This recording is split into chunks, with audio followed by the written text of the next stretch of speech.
नमस्कार दोस्तों, मेरा नाम है सौरभ और स्वागत है आपका मगध एजुकेशन में। आज की इस वीडियो हम समझने की कोशिश करेंगे कि आखिरकार वो क्या वजह रही जिसके कारण मई के महीने में हमारी जो इंडियन रुपी है वो पूरे एशिया के अंदर वर्स्ट परफॉर्मिंग करेंसी बन चुकी है। दोस्तों वैसे अगर जो हम रुपीस के अंदर फॉल देखें तो महज 1.27% का ही है, लेकिन इसके बावजूद भी पूरे एशिया के अंदर ये सबसे वर्स्ट परफॉर्मिंग करेंसी बन चुका है। जैसा कि आप यहाँ पे देख सकते हो, what led to rupee becoming Asia's worst performing currency इनमें। यहाँ पे तो हम पहले देख लेते हैं कि जो हमारी एशिया के अंदर जो पीयर्स ग्रुप यहाँ पे है कि और सारे जो कंट्रीज के यहाँ पे जो करेंसी है वो डॉलर के मुकाबले कितना मजबूत कितना कमजोर हुए, ताकि हम ये साफ साफ देख सकेंगे दोस्तों कि आखिरकार जो हमारी इंडियन रुपी है वो कितना कमजोर यहाँ पे हुई और क्यों कहा जा रहा है कि हमारी इंडियन रुपी पूरे एशिया के अंदर सबसे कमजोर हो चुकी है मई के महीने में। यहाँ पे वो कई सारे यहाँ पे फैक्टर्स है, कोई एक फैक्टर नहीं है। जैसे कि यहाँ पे टैरिफ अनसर्टेनिटी जो लगातार यहाँ पे डोनाल्ड ट्रंप के द्वारा अनाउंसमेंट किया जा रहा था, फिर उसके बाद इंडिया पाकिस्तान के बीच में जो यहाँ पे टेंशंस देखने को मिले, यहाँ पे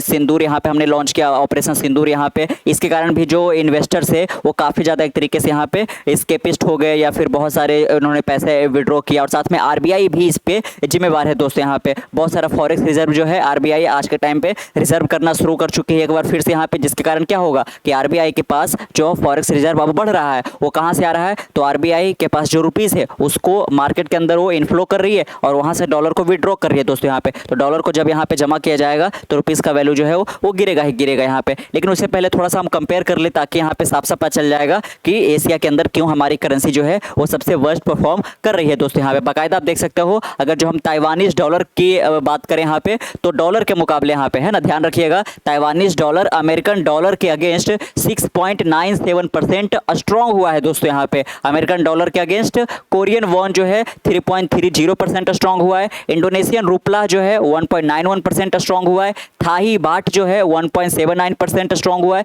मलेशियन रिंगिट 1.39% स्ट्रॉन्ग हुआ है, सिंगापुर डॉलर 1.21% स्ट्रॉन्ग हुआ है, चाइनीज युआन 1.06% स्ट्रॉन्ग हुआ है, फिलिपिने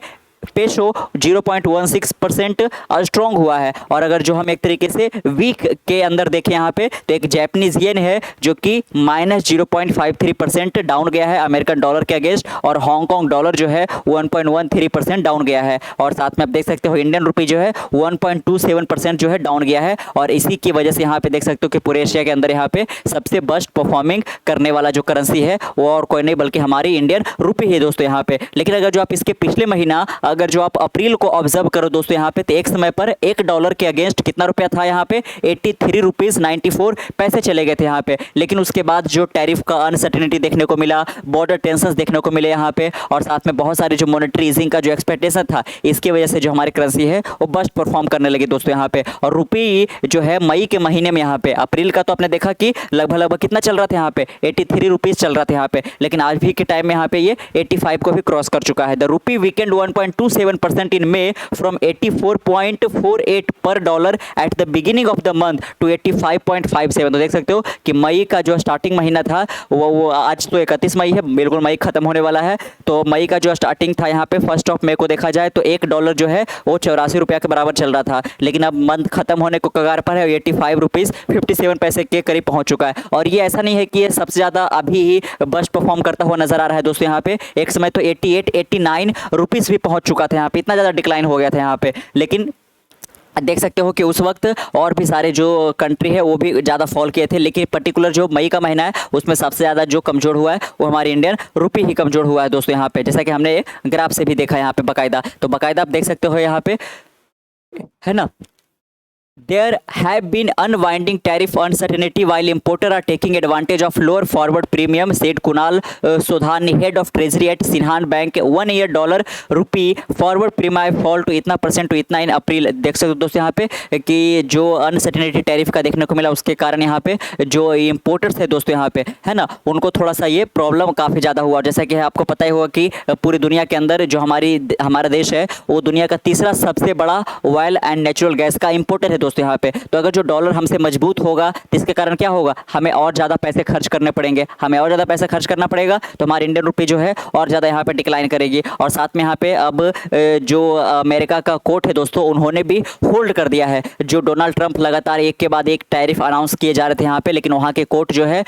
इसको अप्रूव करने से इनकार कर दिया। और बाकायदा यहाँ पे इससे साफ साफ जाहिर होता है कि जो डोनाल्ड ट्रंप है वो यूनिलेटरली यानी कि खुद ब खुद कोई भी डिसीजन टैरिफ को लेकर नहीं ले सकते दोस्तों। अगर जो उनको कोई डिसीजन लेना है तो वहाँ का जो पार्लियामेंट है, कांग्रेस, उससे यहाँ पे पास करना पड़ेगा। और वहाँ पे एक तरीके से लिए कि ये तो रिपब्लिकन की ओर से है, डेमोक्रेटिक जो है काफ़ी ज़्यादा इनको एक तरीके से कहिए कि चैलेंज करने वाले, इसीलिए अगर जो पार्लियामेंट के थ्रू होकर गुजरेगा तो काफ़ी ज़्यादा प्रॉब्लमेटिक बन सकता है। तो इसके बाद क्या होगा कि जैसे कि बहुत सारे लोग जो है अमेरिकन डॉलर के ऊपर उतना ट्रस्ट नहीं कर पा रहे थे, जिस कारण यहाँ पे जो पूरा टैरिफ टेंट्रम वगैरह चल रहा था, यहाँ पे कनाडा, मैक्सिको, चाइना, इंडिया, बहुत सारे देश जो है अमेरिका के खिलाफ चले गए थे दोस्तों यहाँ पे। और जो साथ में जेलेंस्की और ट्रंप के बीच में जो एक तरीके से देखने को मिला प्ले आउट हुआ व्हाइट हाउस के, ओवल हाउस के अंदर दोस्तों यहाँ पे, तो वो भी काफ़ी ज़्यादा प्रॉब्लमेटिक यहाँ पे रहा था। लेकिन अब जब यहाँ पे उनके ही एक तरीके से कोर्ट के द्वारा इसको इनकार कर दिया गया है कि हम ये जो जितने भी टैरिफ जो अनाउंस किए गए थे उस सबको यहाँ पे अभी कैंसिल किया जाता है या उस पर रोक लगाया जाता है, तो इसके कारण जो है डॉलर के अंदर एक बार फिर से जो यहाँ पे इन्वेस्टर है वो काफ़ी ज़्यादा यहाँ पे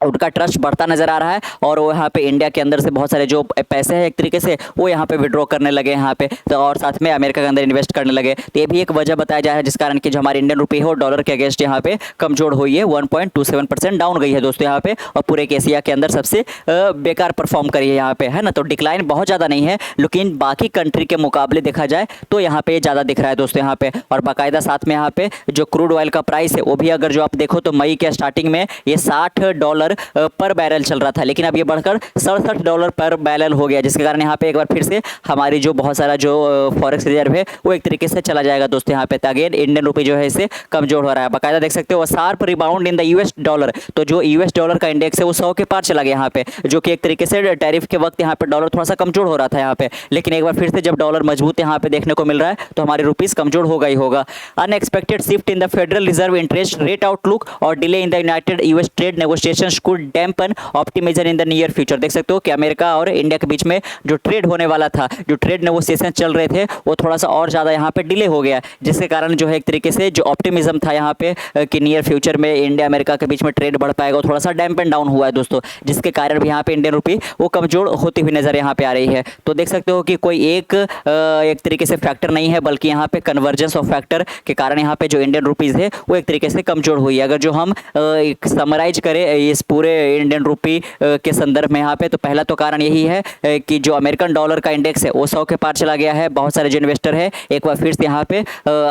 डॉलर में या फिर कहिए कि अमेरिका स्टॉक एक्सचेंज में बहुत ज़्यादा एक तरीके से पैसे इन्वेस्ट करने लगे हैं, क्योंकि जो कोर्ट का एक तरीके से अनाउंसमेंट आया है। पहला ये हो गया। दूसरा यहाँ पे क्या है कि जो चूँकि इंडिया दुनिया का तीसरा सबसे बड़ा ऑयल इम्पोर्टर है और जो ऑयल के प्राइस है वो थोड़ा सा यहाँ पे ज़्यादा हुए हैं, जिसके कारण भी हमारा जो रुपीज़ है वो एक तरीके से डिपेंड डाउन किया है। तीसरा क्या है, तो जो हमारी RBI है, सेंट्रल बैंक है, उन्होंने यहाँ पे जो फॉरेक्स रिजर्व है उसको एक बार फिर से बढ़ाना शुरू कर दिया है। अगर जो हम देखें कि एक समय पर ये $704 बिलियन पहुंच गया था फॉरेक्स रिजर्व, लेकिन उसके बाद यहाँ पे डिक्लाइन देखने को मिला 600, और अब एक बार फिर से यहाँ पे लगभग 19-20 बिलियन डॉलर अब ऐड किया गया है यहाँ पे हमारे फॉरेक्स रिजर्व के अंदर। तो कैसे किया जाएगा, तो उन्होंने एक तरीके से रुपीज़ को इनफ्लो किया है, मार्केट के अंदर रुपीज़ को सप्लाई किया है और डॉलर को जो है अट्रैक्ट किया है दोस्तों यहाँ पे, या फिर एक तरीके से लिया है मार्केट से। तो इसके कारण जो हमारी इंडियन रुपये वो एक तरीके से वीक हुई है, और बाकी एशियन कंट्रीज़ के मुकाबले, एशियंस पीयर्स के मुकाबले इंडियन रुपये थोड़ा सा एक तरीके से यहाँ पे स्लो डाउन हुई है और वर्स्ट परफॉर्म करते हुए नजर आ रही है दोस्तों यहाँ पे। अब जून का महीना कैसा होगा देखना काफ़ी ज़्यादा दिलचस्प होगा। जो भी होगा आपके सामने अपडेट जरूर रखा जाएगा। मिलते हैं एक नई वीडियो के साथ, तब तक के लिए keep learning, keep growing. This is Saurabh signing off, next one, bye bye.